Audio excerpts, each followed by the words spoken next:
सरस्वती नमस्तुभ्यं वरदे कामरूपिणी विद्यारम्भं करिष्यामि सिद्धिर्भवतु मे सदा।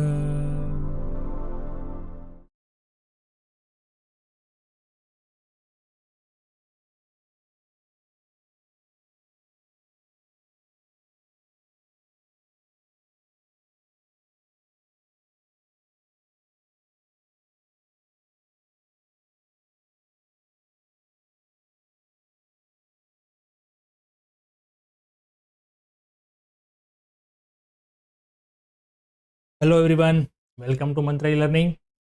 रेशियो एनालिसिस में आज एक और प्रैक्टिकल क्वेश्चन हम करेंगे। अब तक के जितने भी प्रैक्टिकल क्वेश्चन हमने किए उसमें अलग अलग फॉर्मूलाज और अलग अलग टाइप की कैलकुलेशन जो है वो हमने अलग अलग टाइप से सीखी। इस चैप्टर का जो इम्पोर्टेंट पार्ट जो है वो वही है कि आपको जो भी इंफॉर्मेशन प्रोवाइड नहीं की गई है, जो भी फॉर्मूला आपको यूज़ करना है, पर उसके अंदर जो डिटेल आपको भरनी है वो डिटेल आपके पास नहीं है या कोई फिगर जो आपको मिसिंग है, तो वो कैसे फाइंड करनी है, वही सबसे इम्पोर्टेंट पार्ट है। तो उसके लिए आपके लिए इम्पोर्टेंट क्या है, आपको हर एक फॉर्मूलाज तो आनी ही चाहिए कम्प्लीटली, बट उसके साथ जो सब फॉर्मूलाज जो थी वो भी आपको आनी चाहिए। मतलब जैसे कि कॉस्ट ऑफ गुड सेल, तो कॉस्ट ऑफ गुड सेल की फॉर्मूला है सेल्स माइनस ग्रॉस प्रॉफिट। दूसरी फॉर्मूला ये भी है opening stock plus purchases minus closing stock. तो ये सब भी आपको मालूम होना चाहिए, बराबर। तभी आपके लिए जो भी इंफॉर्मेशन यहाँ पे आपको क्वेश्चन में नहीं दी गई है और रिक्वायर है तो आप फाइंड कर सकते हैं। ठीक है, ये आपको पूरी तरह से नॉलेज होना चाहिए। तो उसी की प्रैक्टिस हम अलग अलग टाइप के प्रैक्टिकल क्वेश्चन लेके कर रहे हैं। तो आज एक और प्रैक्टिकल क्वेश्चन हम देखते हैं, और आज का क्वेश्चन जो है हमारा वो है 24 नंबर का क्वेश्चन। चलिए स्टार्ट करते हैं। Question number 24। The following information is taken from the financial record of Ravi limited.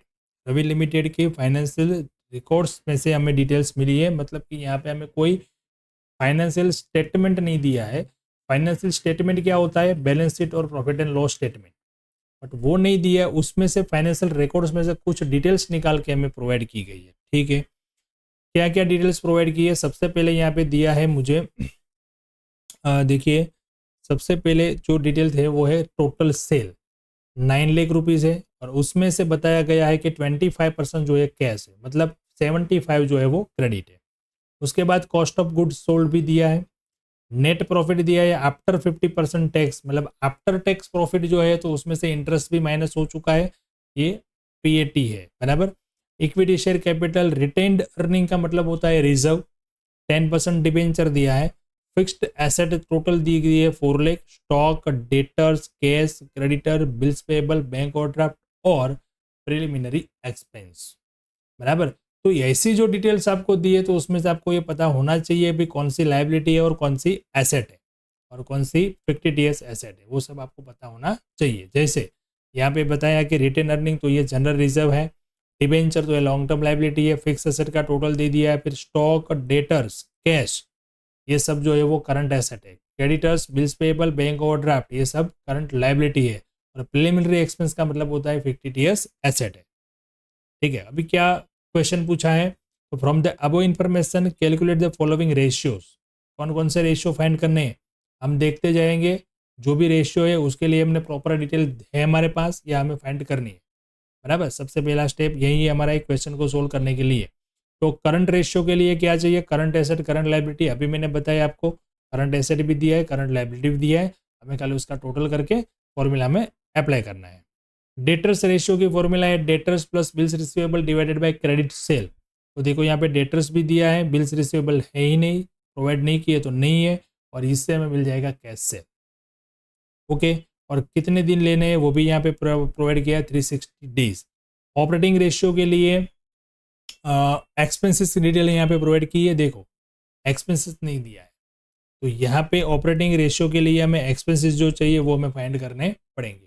Stock turnover ratio के लिए कॉस्ट ऑफ गुड सेल दिया है, स्टॉक क्लोजिंग दिया है, ओपनिंग नहीं है, क्योंकि एवरेज स्टॉक चाहिए ना, एवरेज स्टॉक चाहिए तो ओपनिंग क्लोजिंग दोनों चाहिए, पर यहाँ पे क्लोजिंग स्टॉक दिया है, ओपनिंग स्टॉक नहीं दिया है, तो ये भी यहाँ पे हमें फाइंड करना पड़ेगा। किस तरीके से देखेंगे, कैपिटल एम्प्लॉयड का return, return on total capital employed equity, यहाँ पे शेयर होल्डर के फंड हम फाइंड करेंगे, बराबर। तो वो दिया हुआ है, इक्विटी शेयर कैपिटल है, रिटेनिंग अर्निंग है, बराबर, वो सब यहाँ पे प्रोवाइड किया हुआ है। Return on share holder fund तो वो भी यहाँ पे मिल जाएगा, यस। और लास्ट वाला जो है वो इंटरेस्ट कवरेज रेशियो। देखो हर एक क्वेश्चन के अंदर कोई एक रेशियो ऐसा होता है जो अलग आता है, आप अभी तक के इस पूरे सब लेक्चर में देख लेना, बराबर। तो मैंने ऐसे ऐसा क्वेश्चन लेने की यहाँ पे कोशिश की है कि आपका कोई भी रेशियो की कैलकुलेशन छूट ना जाए, सब रेशियो इसमें आ जाए। और आप ये भी देखो कि कुछ जो रेशियोज जो है, जैसे कि current ratio, debtors ratio, creditor ratio, operating ratio, stock turnover ratio, ये सारे क्वेश्चन, तो इससे आपको ये तो पता चल जाएगा कि ये सब जो है वो कॉमन है, वो तो आएगा ही, बराबर। बट कुछ रेशियो ऐसे है, 2-3 जो अलग अलग आते हैं, मतलब इंटरेस्ट कवरेज रेशियो इसमें अलग से, या उससे पहले था क्रेडिटर वेलोसिटी रेशियो, कुछ नाम चेंज कर दिया था। तो इस तरीके से ट्रिकी क्वेश्चन जो होते हैं वो आपको ध्यान में रखना है, ठीक है। मैंने यहाँ पे जितने भी क्वेश्चन कराए हैं उसमें सारे रेशियो आपको आ जाएंगे, उसमें कोई रेशियो यहाँ पे बाकी रहेगा नहीं, बराबर। इसलिए मैंने ज़्यादा प्रैक्टिकल क्वेश्चन यहाँ पे लेने की ट्राई की है कि आपका सारी जो भी है वो सब कैलकुलेशन कवर हो जाए इसमें, ठीक है। चलिए, तो इसका आंसर हम स्टार्ट करते हैं। हम 2 तरीके से क्वेश्चन कर सकते हैं, मैंने पहले भी बताया है। एक, आप इस तरीके की क्वेश्चन करो, सॉल्व करो, जैसे आप पहले फॉर्मूला लिखो, मतलब जो भी आपको फाइंड करना है वहाँ से स्टार्ट करो, और उस फॉर्मूला में जो भी वैल्यू मिसिंग है उसके कैलकुलेशन उसके अंडर में ही दिखा दो। दूसरी ये है कि आप जो है वो पहले ही आपको पता चल गया, मेरे को यहाँ पे देखो क्वेश्चन पढ़ा तो क्वेश्चन में ही मुझे यहाँ पे पता चल गया कि देखो इसमें ऑपरेटिंग रेशियो के अंदर मुझे एक्सपेंसेस की डिटेल नहीं है, यहाँ पे ओपनिंग स्टॉक की डिटेल नहीं है, यहाँ पे इंटरेस्ट कवरेज रेशियो है तो इंटरेस्ट जो भी है वो भी मैं गिनना है। तो पहले वो कैलकुलेशन कर लो, जो भी चाहिए वो करंट रेशियो के लिए जो चाहिए वो, और फिर वो आप सीधा एप्लीकेशन कर दो इन द फॉर्मूला। दोनों मेथड आप यूज़ कर सकते हो, बराबर। मैंने अलग अलग दोनों मेथड से क्वेश्चन कराए हुए हैं। अब यहाँ पे हम कर रहे हैं पहले, सबसे पहले कैलकुलेशन जो भी हमें चाहिए वो, ठीक है। चलिए, क्या क्या चाहिए, सबसे पहले तो करंट एसेट चाहिए। तो करंट एसेट में क्या क्या आएगा, जो हमने पहले देख लिया था। करंट एसेट में 3 चीज़ें थी, स्टॉक था, डेटर्स था और कैश था। टोटल कर लिया, करंट एसेट मिल गई। आप इस तरीके से भी कैलकुलेशन दिखा सकते हो, देखो अलग अलग कैलकुलेशन अलग अलग से भी मैंने लिखी। उसके पहले जो क्वेश्चन कराया था उसमें कुछ अलग से लिखा था, यहाँ पे फॉर्मेट बना के लिख दिया, तो आप ये भी कर सकते हो, ठीक है। करंट लाइबिलिटी, क्रेडिटर्स आ गया, बिल्स पेबल थी और बीओडी था, बराबर। तो 90,000 मिल गया करंट लाइबिलिटी। उसके बाद क्रेडिट सेल, अब क्रेडिट सेल कितना आएगा, तो 75%, क्योंकि 25% था कैश जो प्रोवाइड किया था हमें, ओके। अब ऑपरेटिंग एक्सपेंस की बारी है। ऑपरेटिंग एक्सपेंस कैसे मिलेगा, तो देखो सेल्स कितना था total, 9 lakh. Cost of good sale यहाँ पे हमें प्रोवाइड की थी 380, वो माइनस कर देंगे तो क्या मिल जाएगा, ग्रोस प्रॉफिट। अब देखो ये प्रॉफिट, ग्रोस प्रॉफिट जो आता है वो हम कहाँ पे ट्रांसफर करते हैं, प्रॉफिट एंड लॉस अकाउंट में। प्रॉफिट एंड लॉस अकाउंट में इसको ट्रांसफर करने के बाद उसमें से एक्सपेंसेस माइनस करते हैं, फिर क्या मिलता है, नेट प्रॉफिट। तो इसका मतलब ये हुआ कि ग्रोस प्रॉफिट और नेट प्रॉफिट का डिफरेंस जो आता है वो एक्सपेंसेस होगा। यहाँ पे मैं एक्सपेंस की कोई डिटेल नहीं दी है, बट दोनों प्रॉफिट दिए हुए हैं, ग्रोस प्रॉफिट कितना और नेट प्रॉफिट कितना, वो दोनों यहाँ पे हमें प्रोवाइड किया हुआ है। देखो ग्रोस प्रॉफिट हमें इस ऐसे मिल गया क्योंकि कॉस्ट ऑफ गुड सेल था और सेल्स था, और यहाँ पे हमें नेट प्रॉफिट की डिटेल दी थी, यस, आफ्टर 50% टैक्स, ओके। तो दोनों का डिफरेंस ले लेंगे तो हमें मिल जाएगा एक्सपेंसेस, EBIT यानी कि नेट प्रॉफिट, और earning before interest and tax. 1 minute check कर लेते हैं क्या हुआ। आफ्टर 50% टैक्स था यहाँ पे 60,000, ओके। तो EBIT कहाँ से आ गया, कोई बात नहीं, पहले कैलकुलेशन लिख ले तो उसके बाद देखें। Operating expense 2 lakh, okay. अब ये जो है ना EBIT यहाँ पे लिखा है और इंटरेस्ट ऑन एक्सपेंस लिखा है, इंटरेस्ट ऑन डिबेंचर आएगा, sorry, interest on debenture, not interest on expense. Debenture थे ना यहाँ पे, डिबेंचर का इंटरेस्ट देख लेते 10% है, देखो 1,80,000 का 10% 18,000। अब EBIT कहाँ से आया वो आगे की कैलकुलेशन में समझाता हूँ। चलिए,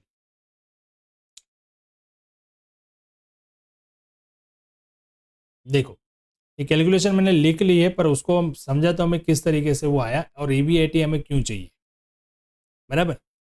चलो, ये नेट प्रॉफिट दिया था 60,000 और टैक्स का रेट दिया था 50%, ठीक है। तो यहाँ से हम रिवर्स कैलकुलेशन करते हैं। मान लो कि यहाँ पे मैं PAT लिख लेता हूँ 60,000 और 50% टैक्स है, बराबर। 50% टैक्स है तो इसका मतलब क्या होता है कि जितना प्रॉफिट है उतना टैक्स होगा। कैसे, चलो समझते हैं। 50% टैक्स होता है तो मुझे टैक्स के बिफोर टैक्स प्रॉफिट चाहिए, तो कैसे मिलेगा।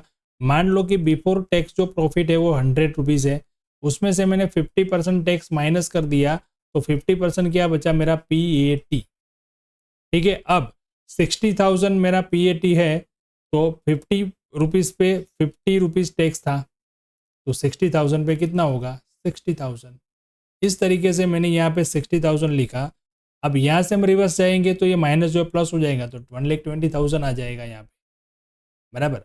अब 1,20,000 में इंटरेस्ट में प्लस कर दूंगा डिबेंचर का, तो मुझे मिल जाएगा EBIT, earning before interest and tax. उसमें से फिर अभी जो नॉर्मल कैलकुलेशन हम करते थे वो इंटरेस्ट माइनस किया, टैक्स माइनस किया, PAT। तो ये EBIT मैंने यहाँ पे लिखा है। अब ये क्यों लिखा है यहाँ पे, तो इंटरेस्ट जो है वो एक्सपेंस है, बराबर। और ग्रॉस प्रॉफिट में से हम ये माइनस करेंगे पहले 1,30,000। अब सीधा देखो 60,000 माइनस करेंगे तो ऑपरेटिंग एक्सपेंस नहीं मिलेगी। यहाँ पे हमें जो माइनस करना पड़ेगा प्रॉफिट, वो क्या करना पड़ेगा, earning before interest and tax, बराबर 1,38,000। ये माइनस करेंगे, उसके बाद जो मिलेगा वो एक्सपेंस मिलेगा, और उसमें एक एक्सपेंस जो है वो इंटरेस्ट ऑन डिबेंचर, वो हम प्लस कर देंगे, तो टोटल एक्सपेंस मिल जाएगा 2 लाख, ठीक है। सीधा हमें gross profit minus net profit करेंगे तो डायरेक्ट हमें एक्सपेंसेस मिलेंगे नहीं। उसके लिए मुझे पहले फाइंड करना पड़ेगा, क्योंकि टैक्स जो है वो भी एक एक्सपेंस है, तो वो उसके लिए हमें पहले फाइंड करना पड़ेगा EBIT। ओके, चलो। अब एवरेज स्टॉक के लिए क्या करेंगे, तो ओपनिंग स्टॉक दिया ही नहीं है, और ओपनिंग स्टॉक मिल सके वैसे भी कोई डिटेल प्रोवाइड नहीं की है। आप क्वेश्चन में ध्यान से देखिए, क्वेश्चन के अंदर ध्यान से देखिए। चलो, यहाँ पे स्टॉक दिया है ऑलरेडी, वो क्लोजिंग स्टॉक है। अब ओपनिंग स्टॉक कहाँ से मिलेगा, तो ओपनिंग स्टॉक या तो हमें दिया हुआ होगा, अगर नहीं दिया है तो आप सोचो कि यहाँ पे आपके पास कॉस्ट ऑफ गुड सेल है, उसकी फॉर्मूला से मिल सकता है, opening stock plus purchases minus closing stock. अब इस फॉर्मूला को ध्यान से मैं वापस बोलता हूँ, cost of good sale is equal to opening stock plus purchase minus closing stock. इसमें से कितनी अमाउंट आपके पास है, अभी कॉस्ट ऑफ गुड सेल है, ओपनिंग स्टॉक नहीं है, परचेस नहीं है, क्लोजिंग स्टॉक है, तो कितनी अमाउंट मिसिंग हुई, 2। अब कोई फॉर्मूला में 2 अमाउंट मिसिंग है तो हम फाइंड कर सकते नहीं है। अगर परचेस दिया होता तो ओपनिंग स्टॉक मिल सकता है, या ओपनिंग स्टॉक दिया होता तो परचेस मिल सकता है। और परचेस की देखो यहाँ पे हमें रिक्वायरमेंट भी नहीं है, क्योंकि क्रेडिटर्स की कोई डिटेल हमें प्रोवाइड नहीं की, क्रेडिटर्स का कोई रेशियो फाइंड करना नहीं है। तो इसी हिसाब से हमें ओपनिंग स्टॉक की वैल्यू यहाँ पे मिसिंग है, वो मिल सकती नहीं है, क्योंकि एक ही उसका वो चांस है वहाँ से मिल सकता है। या हमें एवरेज स्टॉक दिया होगा तो हम फाइंड कर सकते हैं, वो भी नहीं दिया है, तो यहाँ पे हम मान लेंगे कि ओपनिंग स्टॉक नहीं है। और ऐसे कोई भी क्वेश्चन के अंदर अगर ओपनिंग स्टॉक नहीं है तो जो आपका क्लोजिंग स्टॉक है वही हो जाएगा आपका average stock. If opening stock is not given then closing stock is equal to average. Capital employed के लिए इक्विटी शेयर कैपिटल आएगा, प्रेफरेंस शेयर आएगा, रिजर्व आएगा, P&L अकाउंट और डिबेंचर। उसमें से माइनस होगा फिक्टिटियस एसेट, जो था यहाँ पे प्रिलिमिनरी एक्सपेंस 5,000 माइनस हो गया 5,29,000। इसमें से मैं माइनस कर लूंगा ओनली डिवेंचर, तो मिल जाएगा शेयर होल्डर के फंड। कैपिटल एम्प्लॉयड में से डिवेंचर खाली निकाल लेंगे तो क्या मिल जाएगा, शेयर होल्डर के फंड।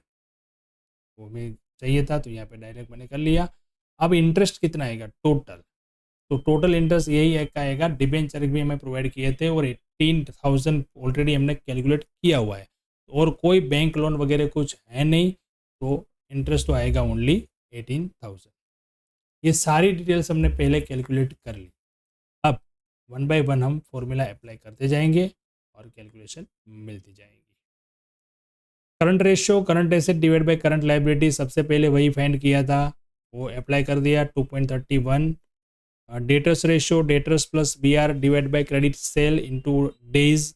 डेटर्स थे, बी आर नहीं है, क्रेडिट सेल फाइंड कर लिया था, 52 डेज। ऑपरेटिंग में cost of good sale plus operating expense divided by sale into 100। ठीक है, चलो ऑपरेटिंग एक्सपेंस मिल गए थे 2,86.67%। देखो फटाफट से आपको खाली फॉर्मूला रख के कैलकुलेशन करनी है। Stock turnover, cost of good sale, average stock दोनों मिल गया था 7.25 times. Return on capital employed, EBIT इसलिए चाहिए था हमें, इसलिए ईबीआईटी भी फाइंड किया था हमने। कैपिटल एम्प्लॉयड 529, तो 26.09। Return on share holder fund, PAT divided by share holder fund into 100, इसलिए हमें शेयर होल्डर के फंड चाहिए थे, तो कैपिटल एम्प्लॉयड के साथ ही मैंने कैलकुलेट कर लिया था। 17.19%। इंटरेस्ट कवरेज रेशियो, ये नया रेशियो है इस क्वेश्चन के अंदर, देखिए ध्यान से। इसकी फॉर्मूला है EBIT divided by total interest. EBIT था 1,38,000 और 18,000 इंटरेस्ट था, तो 7.67:1, इसको हम 100 से मल्टीप्लाई कर लेंगे तो इसका रेशो 76.70% आएगा। इसका मतलब क्या होता है? इसका मतलब ये होता है, ईबीआईटी का मतलब होता है earning before interest and tax. Interest के पहले का जो प्रॉफिट है वो है 1,38,000।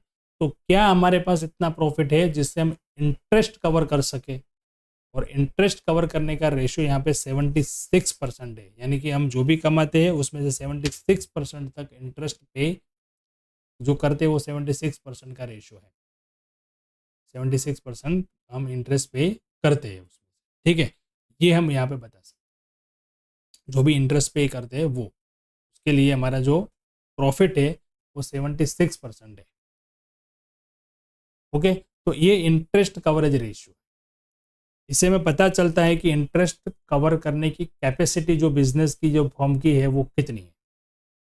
ओके, चलो देखिए फटाफट से कैलकुलेशन तो फॉर्मूला रख के हो गई, मतलब कि जो भी है वो इम्पोर्टेंट क्या है, इम्पोर्टेंट यही है सबसे पहले जो मैंने किया था वो ये कैलकुलेशन, बराबर। इसमें सबसे इम्पोर्टेंट पॉइंट था एवरेज स्टॉक वाला, ईबीआईटी की कैलकुलेशन इंपॉर्टेंट थी, ऑपरेटिंग एक्सपेंस की इंपॉर्टेंट थी, ठीक है।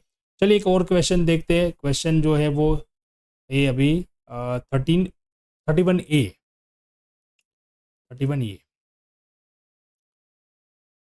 देखो यहाँ पे बैलेंस शीट दिया है जीत कंपनी लिमिटेड का 31 मार्च का 2009। देखो ऐसी जो बैलेंस शीट है वो कंपनी फॉर्मेट के हिसाब से है, उसमें थोड़ी बहुत कैलकुलेशन हमें इजी हो जाती है क्योंकि इसमें दिया हुआ है। देखो करंट एसेट दिया है, करंट लाइबिलिटी दी है, लॉन्ग फंड हो गया, शेयर होल्डर के फंड इधर आ गए, बराबर। सेल्स, अब ये बैलेंस शीट हो गई यहाँ पे। अब ये दिया है हमें एडिशनल इन्फॉर्मेशन में सेल्स, उसमें से 40% जो है वो कैश है, कॉस्ट ऑफ गुड सेल है, ग्रॉस प्रॉफिट आ गया, नेट प्रॉफिट आ गया after sorry before interest and tax, मतलब ये क्या हो गया EBIT, बराबर। इंटरेस्ट ऑन डिबेंचर माइनस कर दिया, इसमें से प्रोविजन फॉर टैक्स माइनस कर दिया, उसके बाद आ गया नेट प्रॉफिट यानी कि PAT, ओपनिंग स्टॉक दे दिया यहाँ पे। नेट प्रॉफिट रेशियो क्या चाहिए, net profit divided by sale, दोनों यहाँ पे दिया हुआ है। Stock turnover ratio, cost of good sale provide की हुई है, एवरेज स्टॉक मिल जाएगा, ओपनिंग स्टॉक इधर है, क्लोजिंग स्टॉक इधर है, इतना सिंपल है।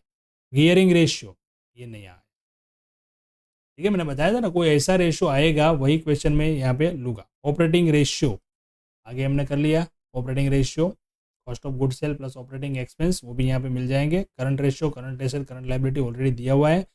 Return on share capital, equity share capital वो देखेंगे, और डेटर रेशियो देखेंगे। चलो अब इसमें हम क्या करते हैं, डायरेक्ट फॉर्मूला लिखते हैं, कैलकुलेशन जहाँ पे जरूरत पड़ेगी हम करेंगे, क्योंकि ऑलरेडी बहुत सारे कैलकुलेशन जो है वो क्वेश्चन में दी हुई। Net profit net profit ratio PAT divided by sale, तो ये दोनों वैल्यू यहाँ पे ऑलरेडी दी हुई है, तो कैलकुलेशन करने की क्या जरूरत है भाई। Net profit 2,50,000, sales 20 lakh, right. सीधा फॉर्मूला रखो, वैल्यू अप्लाई करो, फाइंड करो 12.5। Stock turnover, cost of good sale, average stock into 100, average stock find करना पड़ेगा, वो दिया नहीं है। Average stock opening plus closing divided by 2, तो ये आ गया 4 लाख। अब 8 लाख था cost of good sold, 4 lakh आ गया 2 टाइम्स स्टॉक टर्नओवर रेशियो। उसके बाद थी कैपिटल गियरिंग रेशियो, एक बार आगे भी हमने ये कैलकुलेशन की हुई है, बराबर। Preference share capital plus debenture divide by equity share capital, ये तीनों का रेशियो है। मतलब share capital, preference share capital वो भी रिडीमेबल है, डिबेंचर वो भी रिडीमेबल है, और इक्विटी शेयर कैपिटल जो है वो हमारी ऑन कैपिटल है। तो जो रिडीमेबल है यानी कि कुछ समय के बाद हमें रिटर्न करना है, उसके सामने हमारी खुद की ऑन कैपिटल यानी कि इक्विटी शेयर कैपिटल कितनी, बराबर, ये रेशियो है capital gearing ratio. 5 lakh, 10 lakh और 20 लाख, तो 0.6 यानी कि 60% जो है वो हमारी बाहर की कैपिटल, यानी कि जो अब कभी कुछ टाइम के बाद हमें वो रिटर्न करनी है। Operating ratio, cost of good sale plus operating expense divided by sale. अब देखो यहाँ पे ऑपरेटिंग एक्सपेंस कैसे फाइंड करते हैं, पहले कैलकुलेशन क्वेश्चन देख लेते हैं। चलो, क्वेश्चन के अंदर मैं यहाँ पे देखो प्रोवाइड किया था ग्रॉस प्रॉफिट और ये नेट प्रॉफिट, बराबर। ये दोनों का बीच का जो डिफरेंस है वो क्या है, ऑपरेटिंग एक्सपेंस। उसमें क्या क्या आता है, इंटरेस्ट भी आ जाता है और टैक्स का भी आ जाता है, बराबर। तो देखो यहाँ पे हम कैसे फाइंड करेंगे, इससे पहले के क्वेश्चन में भी यही पॉइंट था, तो हमने ईबीआईटी फाइंड किया था। देखो आ गया same, gross profit minus EBIT और plus interest on debenture. Simple सा एक आपको ये फॉर्मूला याद रखना है, ग्रॉस प्रॉफिट में से ईबीआईटी माइनस कर देंगे। देखो मैं यहाँ पे इंफॉर्मेशन पे आपको ले जाता हूँ, क्वेश्चन पे ग्रॉस प्रॉफिट ये आया, देखो 12 लाख, उसमें से ईबीआईटी 6 लाख और इंटरेस्ट ऑन डिबेंचर हम प्लस कर देंगे, बराबर। सिंपल सा ये फॉर्मूला आपको याद रखना है और कुछ ज़्यादा दिमाग नहीं दौड़ाना है, बराबर। तो 7 लाख रुपीज़ आ गया आपका ऑपरेटिंग एक्सपेंस, तो 75% रेशियो है ऑपरेटिंग रेशियो। चलिए उसके बाद अभी 3 रेशियो में फाइंड करने हैं। करंट रेशियो बहुत ही सिंपल है, current asset current liability already दिया हुआ है, सीधा आपको अमाउंट रख देना है 3:1। Return on equity share capital PAT minus preference share dividend equity share capital, already आगे के क्वेश्चन में हमने ये किया हुआ, वही आपको वापस यहाँ पे आया, बट यहाँ पे प्रेफरेंस डिविडेंड आएगा क्योंकि प्रेफरेंस शेयर कैपिटल है। देखिए क्वेश्चन, प्रेफरेंस शेयर कैपिटल थी 5 लाख और उसका 10% का डिविडेंड का रेट है, तो डिविडेंड आ जाएगा प्रेफरेंस डिविडेंड 50,000। तो 8% आ गया वो डेटर्स का रेशियो, लास्ट डेटर्स का रेशियो आ गया 90 डेज। ठीक है फ्रेंड्स, तो इस दोनों क्वेश्चन के अंदर हमें बहुत सी इंपॉर्टेंट कैलकुलेशन समझने को मिली, और कुछ एक क्वेश्चन के अंदर कुछ एक पार्ट मिसिंग था, दूसरे क्वेश्चन में वो कवर कर लिया। मतलब दोनों टाइप्स की जो मेथड थी वो एक ही लेक्चर में यहाँ पे मैंने कवर करके दिया। ठीक है, चलिए आपको इसी टाइप के क्वेश्चन की प्रैक्टिस करनी है, और आपको तभी भी कोई भी क्वेरी है आप हमें कमेंट बॉक्स में ज़रूर बताएं, और आपका रिव्यू भी हमें चाहिए कि आप जो भी लेक्चर देख रहे हो आप इसमें से क्या सीख रहे हो, इसको क्या हम और इम्प्रूव कर सकते हैं। तो आप ज़रूर से अपना फीडबैक जो है हमें कमेंट बॉक्स में ज़रूर बताएं, बराबर। और ज़्यादा से ज़्यादा जितना भी हो सके उसको शेयर करें। चैनल में अभी तक आप नए हैं, सब्सक्राइब नहीं किया है तो सब्सक्राइब भी कर लीजिए, क्योंकि इसमें रेगुलर लेक्चर्स अब आने वाले हैं, वो भी पूरे कोर्स को मैं कवर करने वाला हूँ, हर एक चैप्टर को, और ज़्यादा से ज़्यादा प्रैक्टिकल क्वेश्चन लेके। ठीक है, चलिए मिलते हैं नेक्स्ट लेक्चर में और एक और नए क्वेश्चन के साथ। Thank you and have a good.